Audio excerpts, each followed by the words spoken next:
Mbote balandi MDG de TV en foot c'est que zali ngabi la grande dame mais quand on cadre actualité ne to mesala on lema son rapport pesa no conseil bande bo babulu nzamba mona papa mbolela ngai bino bande koto yebike moto ko pela na réseaux sociaux sur l'affaire Fally Ipupa na bana na ye na mwasi na ye akala Niki Menga oyo a loba ke a considérer bana ye lokola ba orpheline nde lingala wana lelo etumbi Zaire na minute oyo eza koinda parce que papa a cause lingala wana alongolaki tatouage ya kombo ya Keina na loboko na ye oyo ezali mwana na ya liboso bandeko. Niki Menga avait-elle raison de dire que bana na ye bazali ba orpheline ou encore à considérer bango lokola ba orpheline nde yango tolingaki tosolola mwa moke vraiment ezali important de kopesanga litoi na yo tosala analyse mwa moke oyo ekosunga yo ekosunga nga ekosunga mpe ndeko mosusu yango so kopartage émission oyo ozala malamu mingi. Je ne serai pas long mais mutuna ezali pourquoi mama oyo akomaki ntina point ya koloba ke aconsidéra bana na ye lokola ba orpheline pendant que papa na bango aza en vie. Aza moto liboma alobaki yango par sentiment.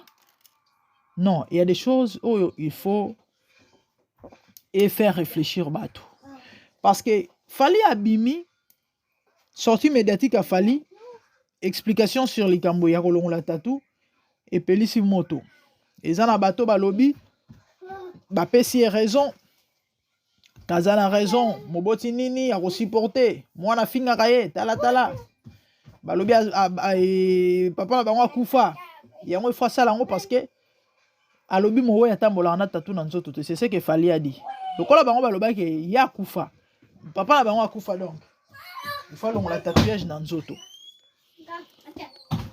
Mais non, moi je crois que la chose oyo ndeko na biso alingaka sala eza ya koluka koyeba mpona nini mwasi oyo nga na tinda mbongo nga na papa bana mais akoma na point ya koya koloba ke bana ba orpheline pendant que moi le père je suis vivant.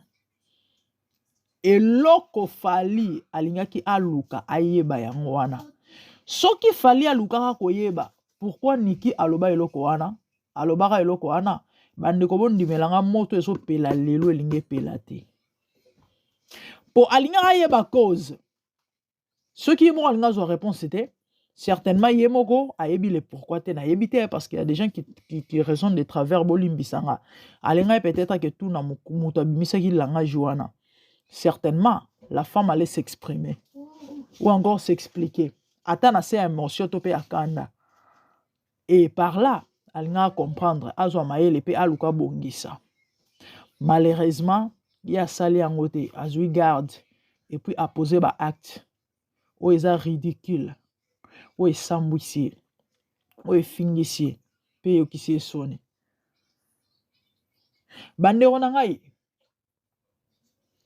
Niki na Fally bakabwana oui mais bana ce qui veut dire eza devoir ya Fally ya ko s'impliquer totalement na vie ya bana wana ata soki abalinga banozala na mikolo nyonso te parce que aza actuellement na mwasi na ye na kini bango bazala na poto mais Fally ayaka France ou encore ikoyi Fally koya France eza neti simanda quoi akokende kozwa visa ka lelo batielie et puis lobi a voyager po aza français ndenge aza na mokanda France mbongo. Oui c'est vrai na ndimite Fally azangi mbongo otindela bana mais l'argent ne suffit pas eloko bato bele bayebaka te affection parentale eza très important na vie ya bana baparent bofungola matoi boyoka surtout bapère africain bele banéglijaka eloko ye so asi aboti esilia ayebi ke na si na boti surtout so apesaka mwa 10 francs et pona ya moni ke no azwaka soin ya bana point barre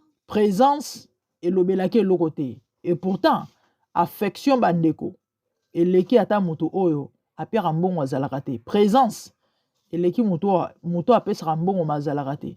Quand je dis présence eza kaka te physiquement il faut se déplacer kaka yaka mais kobenga na téléphone Ko s'informer sur les enfants.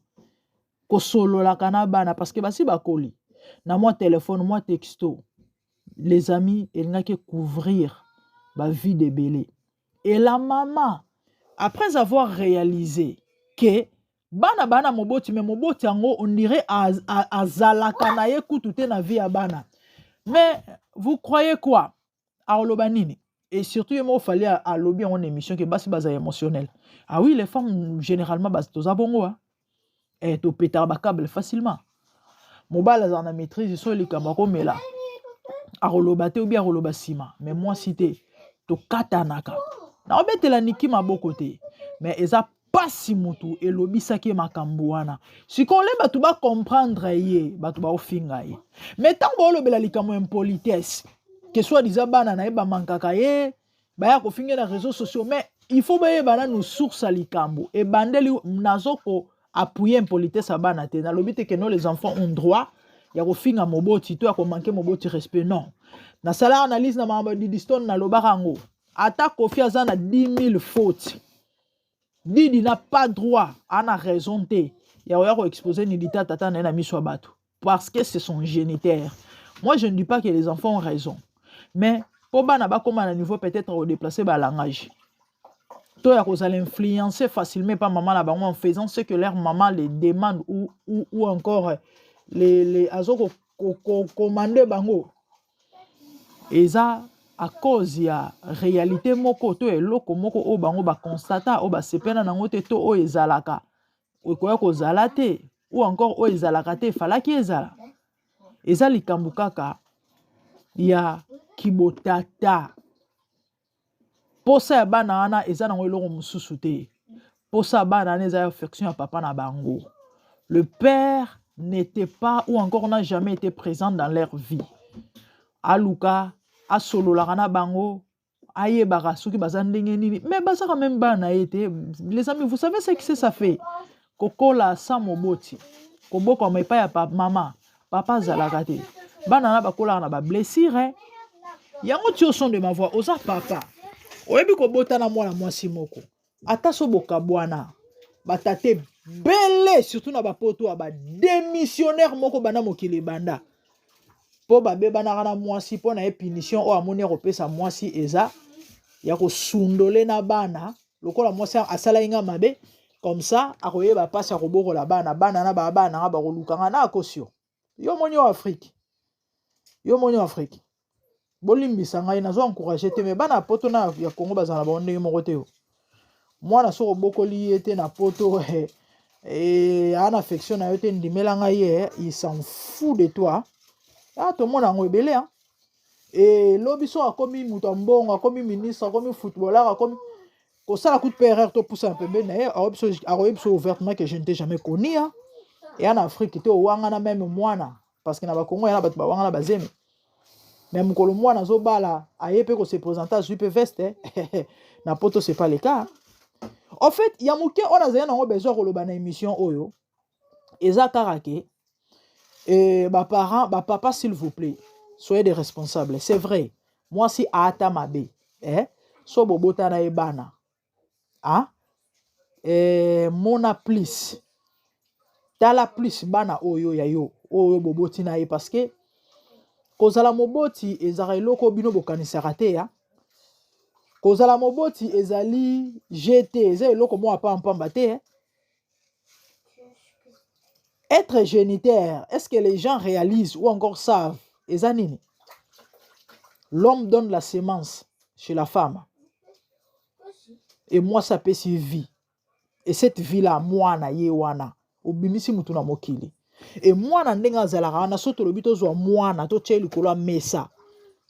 Tolobi tozo teka eboya na ba prix bo pesa prix bande ko prix ezalate parce que un enfant a moi na prix te moi na zalaka na prix te moi na prix te aza mutu oyo lobi yem to sambongo mbongo sala été aujourd'hui fallait multimillionnaire c'est cette vie là o tata na ya pesaki seulement so papa na pesaki et maman pesi vie donc bana na lobi ba ozala pe batu oyo ba ozala utile na société na bandenge moko boye donc et ali kambuté li seki moko te ke lelo oyo non balobi ke non papa na bango akufa et yango na moye atambolaka na tatu to zuta to ke kolongola oh mais papa soyons sérieux est-ce que réfléchir avant poser acte wana mais étant une personne réfléchie okoki jamais kokoma na ba réaction ya bongo sans toutefois luka solution na makambo oyo esali ke yo okende kosala makambo oyo osali nayebi te so na se faire comprendre yo yokaki to mpo omonaki likambo mais est ce que oluka kotraite likambo wana avant ozwa décision ya kopose baacte opposé te yango omoni bato ebele na batribunal bakangamaka to mpe bazalaka condamné afingaki yo sikoyo yo oki kobeta ye mais fala koluka oyeba nanu baotunono afingaki yo osalaki ye nini oyo nayebi te mais est ce que oluka koyeba afo beta ye ntango ye afingi yo afo beta ye fala oluka otuna ye nanu pourquoi afingi yo bandeko babolingo bolimbisi appelle moi ekotaki ekati ngai nini voice na bana osala je disais que bandeko fale aluka yeba nanu le pourquoi ya déclaration ya mwasi wana kolobaki bana baba orpheline et puis après peut-être s'il allait réagir na bandenge moko boye et surtout likambo ya ba réseaux sociaux na profiter pe na pesa conseil lelo réseaux sociaux koma esika moko ya koya kokatelaka baproblème ya barendement de compte to mpe bacompte à rendre bandeko na ngai surtout makambo ya famille la famille est sacrée singa famille ka nde balobaka ebendanaka etutanaka mais ekotikala kokatana te parce que eza famille les amis s'il vous plaît makambo ya famille etikala na famille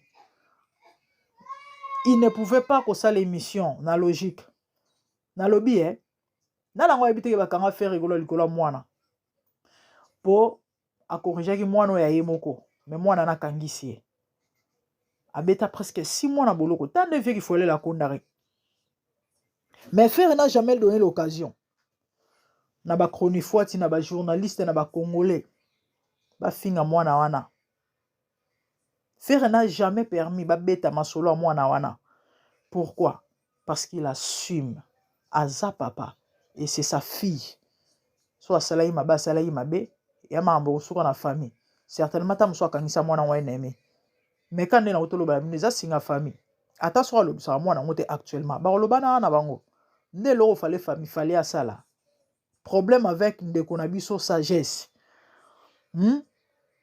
et puis eloko mosusu niki ondira azala nde na babenga yango nini moi basekela bolingo ya fali parce que moi je trouve mal mobile bosu bokabwana kala olinga koluka kolandaka bamakambo na ye koya na bareseau sociaux kolobaka babilobela ebana baya baloba mabe bazongisa bo basala boye fali mokolo il faut comprendre ya makambo bolingo et surtout ke ye moto aboya ye bandeko toyebi makambo wana se fali moto aboya niki likolo ya bamakambo oyo ayebi wana lelo oyo akomi ayemba basi mosusu na banzembo mabe yoka ntia kosi ye niki wana kosupporte yango qu'on se le dise malgré bato balingaka niki balingaka baloba boye te yoka baye mabe baziki mais non mobali bosu bokabwana yo ka bamakambo na ye na monoko na yo eza clair ke eti lelo olingaki kaka sikoyo fali ya mokolo fala comprendre ti fala comprendre soki amonika alingaka bafana na ye akozongela jamais niki eya problème te mais angaza peut-être na façon moko ya kogérele makambo yango olekoma ntina baniveau oyo en tout cas ezosala mpasi eloko kanga na ngai nabetela sete eza likambo ya batata ozali na mwasi bokabwana bwana bana s'il vous plaît zwa baresponsabilité na yo baza bana no bamakila na yo ils n'ont rien à voir na makambo na bino so baconflit na bino soki nini na bino et bana c'est tout à fait normal bazala influencer na mama na bango pourquoi parce que babokwami na mama wana baza sous son toit vous croyez quoi à 19 ans elle est adulte oui mais asaneka mwana aza mwana tosala baerreur biso nyonso oyo lelo na mama mokolo na 18 ans nazalaki adulte na 25 ans nazalaki na adulte mais j'ai eu à faire des erreurs oyo lelo na regretaka yango so nazali na mbulo na yango na nga na commettre yango te les amis moi je me suis marié à 22 ans nazalaki déjà adulte j'étais consciente eloko na ndosala mais après ntango nakoli na baexpérience mosusu ya vie na milobelaki na age wana fallait pas Mais oui, na oloba bino ba vérité. Pour na ola kisaka ke raison o a poussé on mwana azana 19 ans, aza déjà mokolo. So pas azana ba 20 et quelques aza déjà mokolo. Akoka jamais ko soit para maman na ye. Ko accepter maman na loba fala loba na maman na ye que non, papa na biso aza en vie. Non. Il y a ezana abane belé bazala influencé comme ça. Mais à un certain âge ba ko réaliser que non, maman ne mutazaki mabe bazé belé. Et on a profité de la maman oyo ba intoxikara bana contre batata na bango boti kabilo ko bozo sala kawana. Non seulement bino bo quand ça peut-être que non, yene bo rendre vie difficile, au contraire. J'ici sans zalaka. Et bana na lobiso ba koli. Ba maïba okoma mayele. Il faut comprendre que non, mutozaki fautif na makambo to mutozaki mabe eza mama bako yina yo. Bako yina yo, bako yina yo. So mobala sala o mabe, eza vie. Surtout que vous tournez page, vous savez na zo salaye. Bon vivre. Pourquoi yo kota mbana na gata ba conflit na bino? Ça n'a pas de sens. Ya na base belé po simbate na mobali, apekisa mobala mona bana na ye. Why? Kaka po bolingo simbate? Kaka po so yonsi musuli banda to aboya ki yo to boboya naki. Basa bana na ye, à moins que peut-être à la danger pour na bango. Mais si c'est pas le cas, tika ta la bana na ye, pourquoi tu vas les interdire? Mais non, vous ne faites pas bien. Ya on a ba maman, s'il vous plaît, botika ko influence bana to ko intoxika bana. Surtout ba maman na ba poto awa. Bana ba boko ma to pe ba vanda na yo. Lokola yo na papa bango boka bona pour na ba réseau songolo paka. À moins que ezalake, aza tata mo peut-être ayo nga détruire via bana na ba ndenge mo bo. Mais so aza danger pour na bana été. Pourquoi on peut que ça bana? Non. Non, pourquoi influencer bango mal? Ko yinisa bango tata na bango. Soit déjà za papa mabe pona. Mais so biyo na ebo yo na yite pona ba mamu na bino. Hein? Yo linga majabu mingi ye bakayu na ye bana ko permettre eta bana ko kokole ma ambwana te. Et le fait kazaki tronzo tote na kanda no bengana ye okeno luka soki body builder avimbisa ba paquet comme ça ya ko satisfaire. Ba biloko on trop na ba poto. Po bana ko peso mbongo te. Omoni ko décider libale kufa. Et yango ko influencer bana po aza soit disant papa m'avait mais non tozala bato. En fait bref pour la chiter bah fallait à regret na ezali que bah déclarer est mort. C'est vrai ça l'est pas si je compatis avec lui. Il y a mon boti mais comment ba roloba que no ya kufa pendant gazana bomo. Il a peut-être raison mais il y a aucun ko renoncer na lien parental to pour roloba que non effectivement. Moi atambola na batatute donc il n'est plus le père de ses enfants là mais non. Côté on a bêti faux. Ouais, côté on a bêti faux. Qu'on se le dise. Donc, ya muke na zali na ngoya oloba bandeko na nga yangwana. C'était ça mon petit souci ou encore conseil pour na yo mtola ninga. Partagez émission et sunga mutu moko. Vous savez, les Français disent avant de parler, faut tourner la langue cette fois. Qu'est-ce que cela veut dire? Avant de poser acte, ezana maloba, ezala action, ezala nini, il faut réfléchir. Surtout ba mambo etali, ba mambo vie, neti oyo tozo lobela. Yelo mo mukete des choses sensibles. Ya ba biloko bakena na mbangu te. Ba réaction ezala vitesse te. Non, tu dois prendre vraiment le temps, réfléchir. S'il faut sambela. S'il faut atoluka osenga conseil ya tunata. Ah oui, kozala motema moto te kozala chaud te. Osa ba dégâts, kozala rapide na ba réaction te. Kozala vite na ba réaction te, okosala ba dégâts. Osa ba dégâts bandiko na ngai. Ya muke nazaki nango. Et par rapport à sujet yango, tellement hier émission na salaki ya ndenga zolo balikambo ya tatu ya joana et nasaki yango à pied levé. Nando ke musala j'avais juste moi quelques minutes. Naloba no yo sala meka ko sala analyse par rapport à ba dire nae. Nasale kutu nasale la ki yango kutu vidéo na TikTok. Pas ba maman na auto expliquer bino a. De vidéo ane ke viral na ndenga ko sakana te.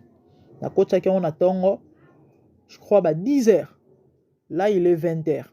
Donc à moins de 12 heures et ça les plus de 20 000 vies. Des gens réagissent. Il y a des gens qui sont pour, il y a des gens qui sont contre. Donc sur 100% à commentaires, 80% et ya bato ba condamné fali. Je dirais même à 90%. Na mibali na basi.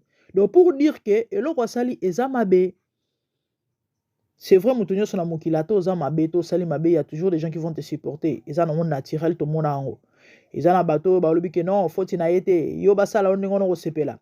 Donc et puis généralement ya bato ba oloba bazo ko pese raison et aka bato ba réfléchir na bango te. Pourquoi? Parce que Babylon ba okoma fo mona ke non penza eza tellement bas que muso alobi bozela botinda bana na bino bakene kofinga batata na bango et puis boyoka ndenge kosala. Mais en fait c'est pas ça le problème. Les gens ont du mal à faire la part des choses et à luka koyeba ko se situer par rapport à likambo songolo na pakala.